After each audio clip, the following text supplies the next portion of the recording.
Après Ottawa, New York, victime d'une attaque d'un partisan du djihad, un homme a agressé des policiers à la hache en pleine rue avant d'être abattu.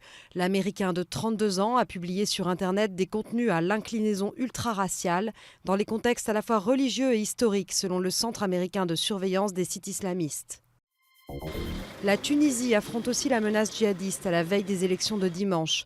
Les législatives, cruciales pour la stabilité du pays, se déroulent dans un contexte de peur, alors que 6 personnes sont mortes dans l'assaut par la police d'une maison près de Tunis, où un groupe armé était retranché.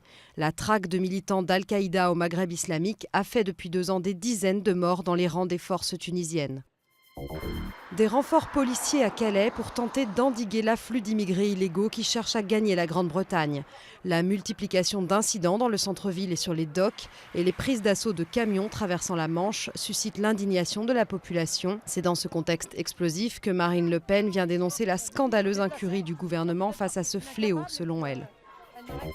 David Cameron est en colère et refuse de sortir son carnet de chèques. Le Premier ministre britannique ne veut pas payer la rallonge de 2 milliards d'euros au budget européen. La Commission européenne réclame à plusieurs États membres des milliards d'euros au terme d'une révision technique du montant des contributions nationales 2014.